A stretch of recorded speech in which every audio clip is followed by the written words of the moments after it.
1. The beginning. The dawn of our world began not with light, but with yearning. In the ageless realm of the Orishas, Olorun, the supreme being, sat upon a throne woven from starlight itself. The fragrance of celestial blossoms clung to the air, heavy and sweet.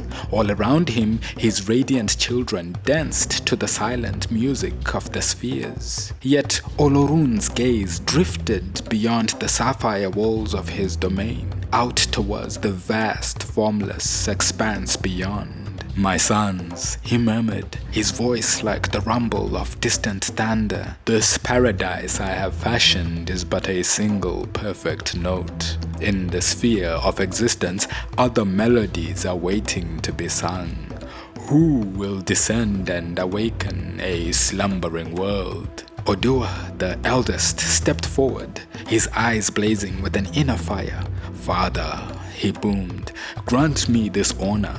My spirit craves the thrill of creation, the power to mold a kingdom in my own image." But Obatala, with his quiet wisdom, knelt at Olorun's feet. "Dearest father," he whispered, "let me be the one. I long to see new spirits rise, bearing the spark of the divine. I yearn to share the wonders of creation, both its joys and its struggles." Olorun, all-knowing, smiled. To Oduwa, he entrusted a mystical bird whose 5 claws could cleave the chaos, and a pouch of enchanted sand to forge the foundations of the world. To Obatala, he gifted a sacred bag brimming with the secrets of creation, the tools of healing, the songs to nurture growth, and the very breath of life. With blessings, the brothers plunged into the cosmic darkness, venturing far from all they had ever known. As they journeyed, a change began in Oduwa's heart. Resentment, a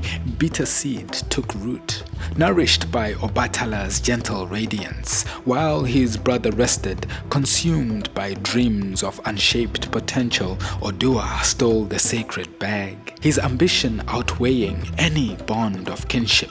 With a fervent cry, he scattered the sands across the churning void. Continents surged from the depths, ragged and scarred, a reflection of his own inner turmoil. Obatala awoke to the shock of loss, yet his sorrow was tempered with a quiet resolve. He gathered the damp, primordial clay that clung to the edge of the new world, and with hands both strong and tender, he began to sculpt figures. The first humans. He breathed his own essence into them, imbuing them with a flicker of the divine fire. They awoke with dawning consciousness, their eyes reflected like starlit sky above. The other Orishas, sensing the change wrought in the cosmos, descended upon the newborn world. One planted seeds that burst into emerald jungles, another coaxed rivers to wind their shimmering way across the land. Some breathed music into the wind, taught the birds to sing of sunrise, or painted the sky in the vibrant hues of the sunset. Even Oduwa, though his creation remained flawed, found his place as a complex ruler, at times benevolent, at others swept up by the storms of his own pride. The ages turned, the Orishas returned to their celestial home, their work complete, yet their legacy echoes still. On nights when the moon hangs heavy in the sky, the beat of the ceremonial drum stirs ancient memories. In the flickering light of sacred bonfires, their shadows dance. In the holy city of Ife, where the world itself took shape, the Oni, touched by the divine essence of the first ones, stands as their living memory. He chants the song of creation, a testament to a time when gods and humans walked side by side, and the universe unfolded from a place of longing, ambition, and boundless power of love.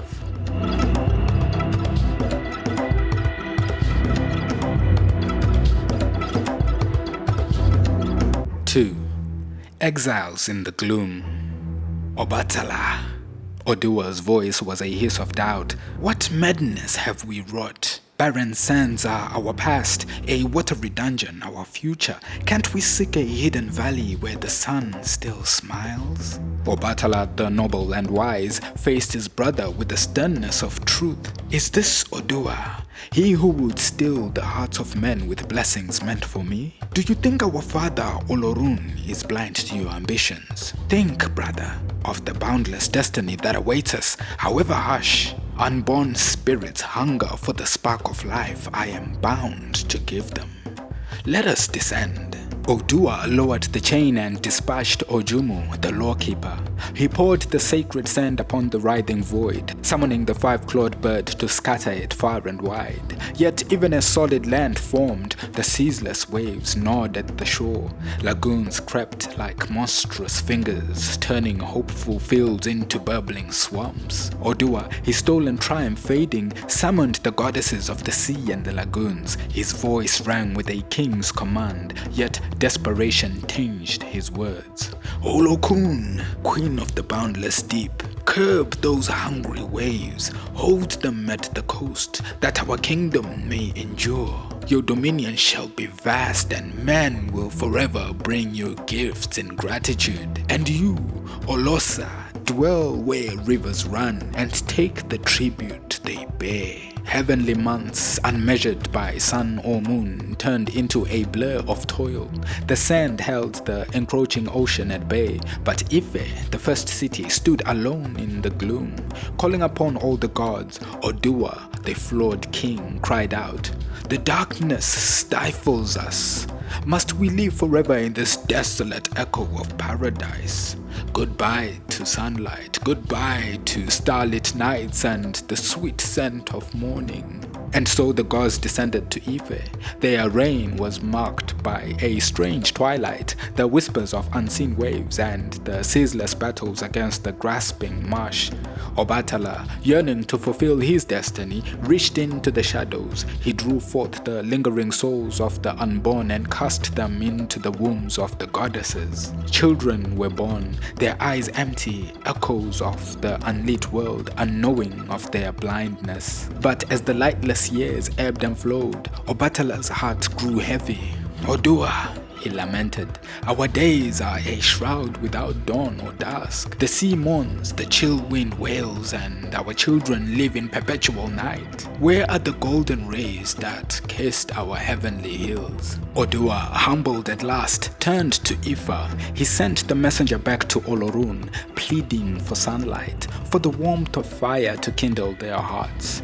Moved by their suffering, Olorun dispatched a vulture bearing a fiery ember on its crown. Even after ages, those birds remain bold, a mark of honor for the sacrifice they made. Then came the moon to gently illuminate the night, followed by the sun casting its radiant wings across the world. Day spread from the misty hills to the warmth of the falling dusk. And with the light came hope. Eyes unseen to brightness blinked open in awe. Ladi's anvil rang out, and Ogun, god of iron, shared his craft. Obalofon taught the art of forging gleaming vessels and revealed the secrets of palm wine. Night became a festival. The gods danced to the rhythm of drums, their torches blazing. Joy returned, though always tinged with a lingering sorrow, and Oduwa ruled as a wiser king. So it was that the gods, banished from paradise, forged a new world out of darkness. It was a world touched by shadow, yet also blessed by the warmth of fire and the eternal dance of day and night.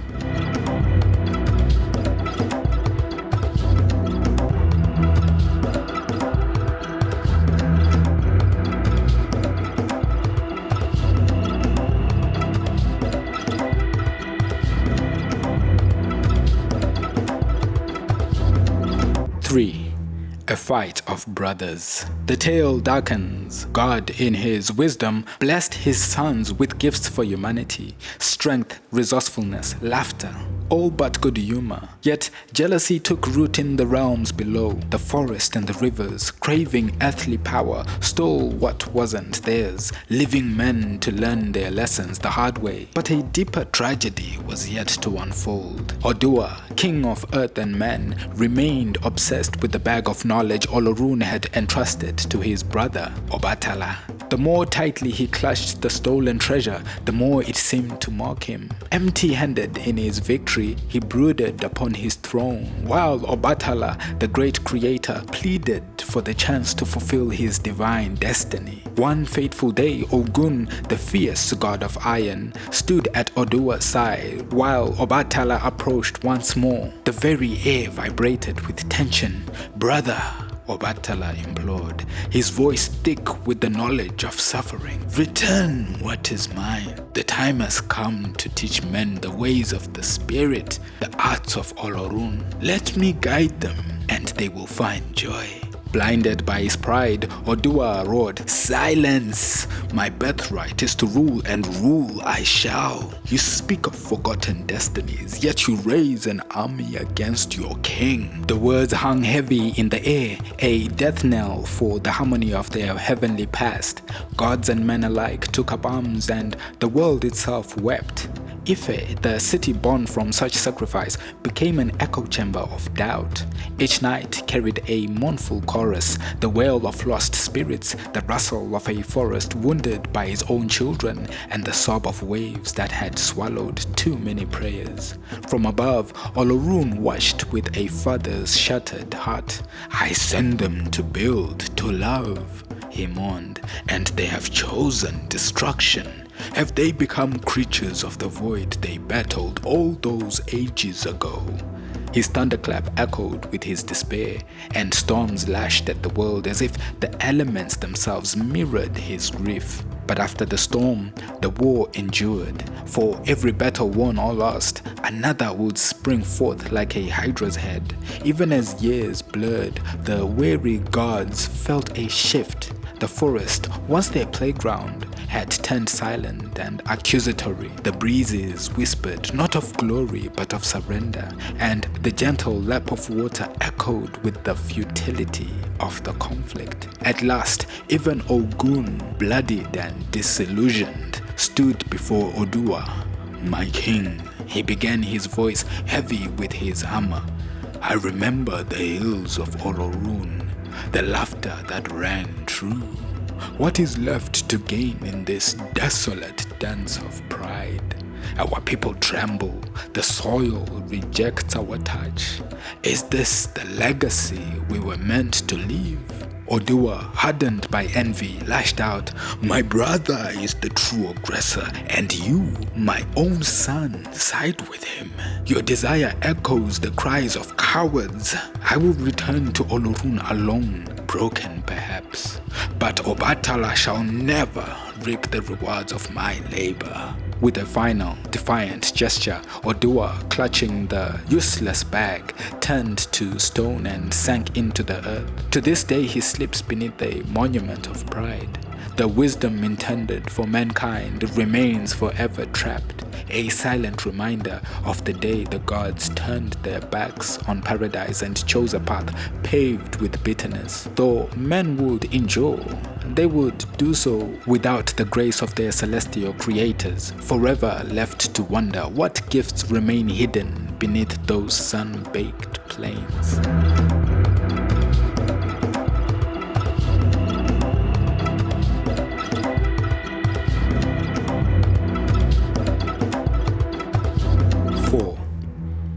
Ubo War. The war of the gods had finally subsided, leaving a weary peace upon Ife. Years shimmered by, marked by the rhythmic beat of drums returning to joyous celebration. Yet beneath the surface, a festering wound remained. King Ogun, the fierce warrior god, ruled over a young world. Lush greenery cloaked the once sacred slopes, and the people, taught by the gods, began to rediscover the forgotten arts of peace.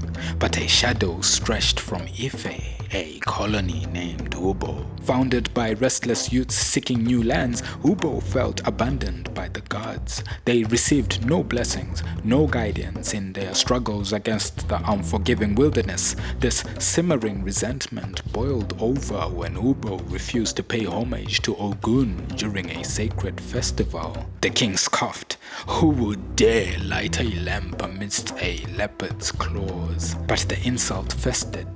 Úbo's leader, Olubo, sought counsel from every corner. Forest spirits, ocean depths, but received only silence. Finally, in a desperate gamble, he turned to the forest god, the very entity that threatened his borders. The god offered a chilling solution.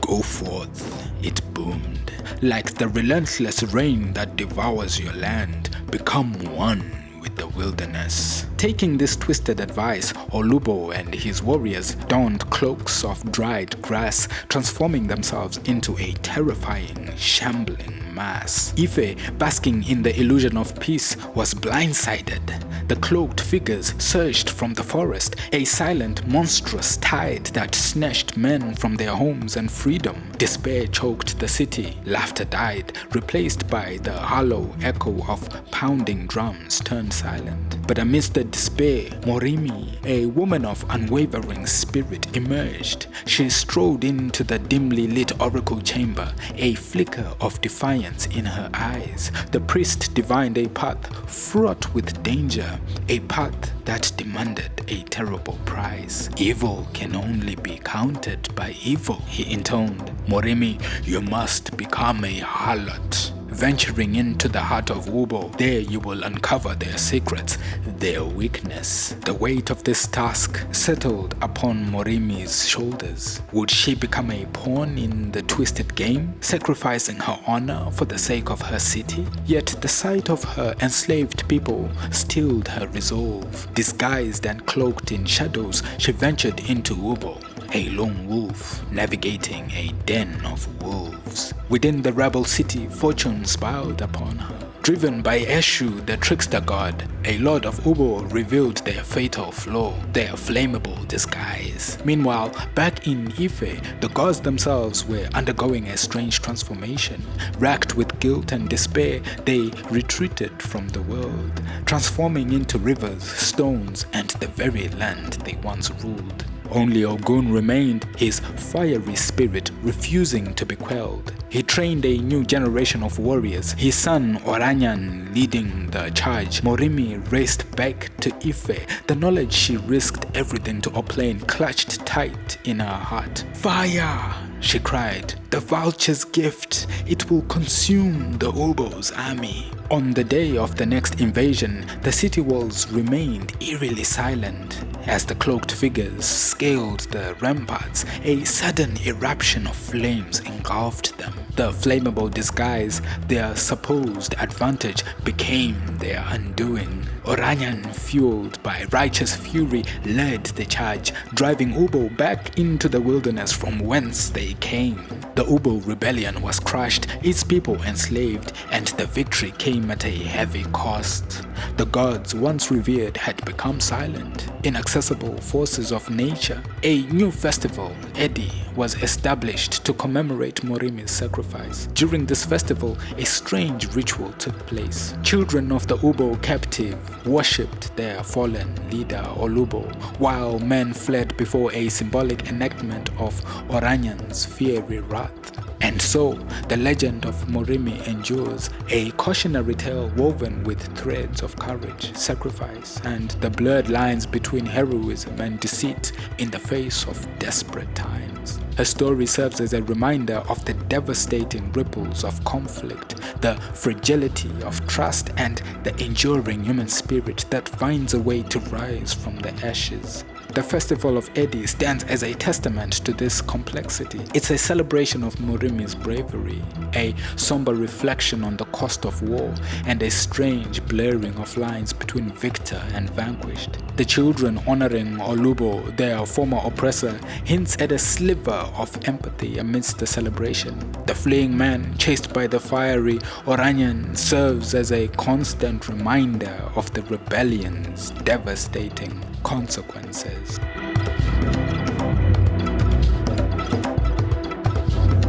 5. Death of Ogun. Years melted into decades like sun-baked clay turning into fertile earth. A peaceful Lao settled over Ife. King Ogun, his once fiery spirit tempered by age, embraced the quiet life. The city thrived under his gentle rule. The clang of war hammered, replaced by the joyous beat of drums and the murmur of contented lives lived. Children, safe under the watchful gaze of elders, chased butterflies in meadows where spears once bristled. But whispers from the outside world began to infiltrate their serenity, like wind-blown seeds carrying the promise of a different season. Traders, withered and scarred, arrived from distant lands, their tales filled with the exploits of Oranyan, Ogun's son. These stories, laced with the clash of steel and the triumphant roar of battles won, ignited a spark in the hearts of the young generation. Their once peaceful dreams were replaced with visions of Oranyan, the legendary warrior leading glorious charges and returning home laden with spoils. The elders, however, held on to their cherished peace, a fragile dove caught between their gnarled fingers. They feared the day the weary Ogun will step down and a new era of conflict will dawn, shattering the tranquility they nurtured for so long. Then, one fateful day, Oranyan himself arrived at the gates of Ife, not as a son returning home, but as a conqueror with an army at his back. The once joyous drumming ceased, replaced by a stunning silence. He stood, the living legend, the embodiment of the thrilling tales that had disrupted their peaceful slumber. He demanded the crown, his voice laced with a bitter accusation that echoed through the agoraphobic streets. "Peace, father?" he boomed. "You speak of peace while the world outside craves glory and battles forged in your own name. Who crafted the weapons that stain the earth red? Who taught the art of war to these very people you claim to yearn for peace?" Ogun, his once fierce eyes dimmed with age, could only offer a sigh. "My life, Oranyan," he began, his voice rasping like leaves in a dry season, "has mirrored the seasons, a fiery youth, a tumultuous storm of battles, and now a barren winter yearning for the promised peace of Aramfe, the way laid out by the gods." But Oranyan wouldn't be swayed. The gods were gone, their power scattered like ashes on the wind. Ogun, the last remaining deity, couldn't transform into a river and flow away or vanish into the earth like smoke. He was bound to the earth, king or outcast. "Let the city choose," Oranyan declared, his voice cutting through the tense silence that hung heavy in the air. "Obscurity or the blazing glory of conquest." The elders, their voices trembling like wind chimed in a storm, pleaded with Ogun to stay. Ife, they argued, was a city of peace, not war. Its future lay in nurturing life, not extinguishing it. They were the keepers of wisdom, the teachers of crafts, the storytellers who ensured the past wouldn't be forgotten. Oranyan's path led only to bloodshed and the impermanence of victory. But the young men, their hearts pounding with the rhythm of Oranyan's war drums, yearned for something more. The tales of their elders, filled with the quiet humdrum of daily life, paled in comparison to the vibrant hues of Oranyan's war-painted narratives. They craved adventure, a life beyond the confines of their peaceful city walls. They roared their approval for the warrior prince, a sound that echoed not just their desire for change, but a rejection of the past. Ogun represented. Ogun, his heart heavy with a dawning realization, saw the inevitable unfold. The walls he had built, both physical and metaphorical, could no longer hold back the tides of change. He had witnessed the rise and fall of empires, the birth and death of gods. Now it was his turn to step aside. A solitary tree withering in a field hungry for new growth. With a weary voice, he accepted his fate. He had watched his city bloom, a testament to his love for stability and order.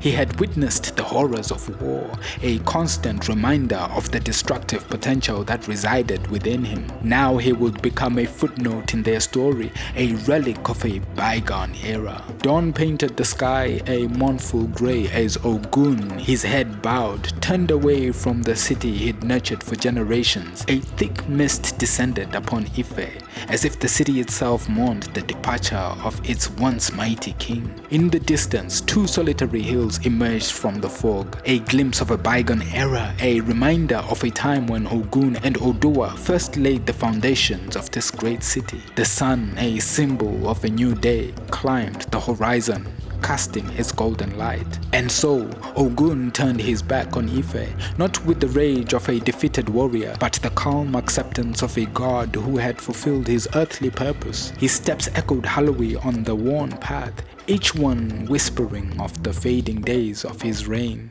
He sought the untouchable wilderness, a place where the ghosts of departed deities might linger. Some whispered that he vanished into the dense forest, his essence merging with the very iron he crafted, scattered in every warrior's blade.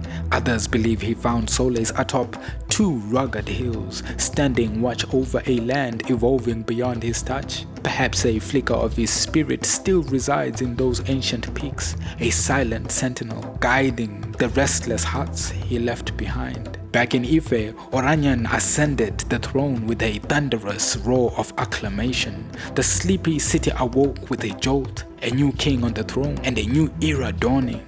The young eagerly embraced the change, eager for adventure, hungry for battle-won victory. The elders, their concerns fading to muted murmurs, retreated into the hallowed halls of the old ways, clinging to the knowledge their king had left behind. But even as Ife embraced its transformation, a lingering sadness hung heavy in the air. The laughter of children playing in the fields seemed pitched just a few notes lower than it had been before. Perhaps it was a subconscious remembrance of the gentle god now gone. With each passing moon, the echoes of that fateful day softened, replaced by the relentless march of progress and the intoxicating allure of conquest. The tales of Ogun and their founding fathers would persist, but now with the melancholy tinge of a lost golden age. Yet the cycle of life and change is relentless in the realm of mortals. Ife, ever the resilient cradle of humanity, grew and changed. As its new king had promised, colonists venturing outward, pushing back the boundaries of the known world, carrying with them fragments of their origin story and the fading memory of the Iron God who once walked among them. They carried the knowledge of their ancestors, the tools Ogun had given them to conquer and shape the world. Perhaps somewhere far from the sacred groves of their birth, a lone smith would pound hot metal on an anvil, the rhythmic clang a distant echo of the divine blacksmith who once walked the streets of Ife. Thanks for joining me. Join me again next time. This is the House of Horrors, signing out.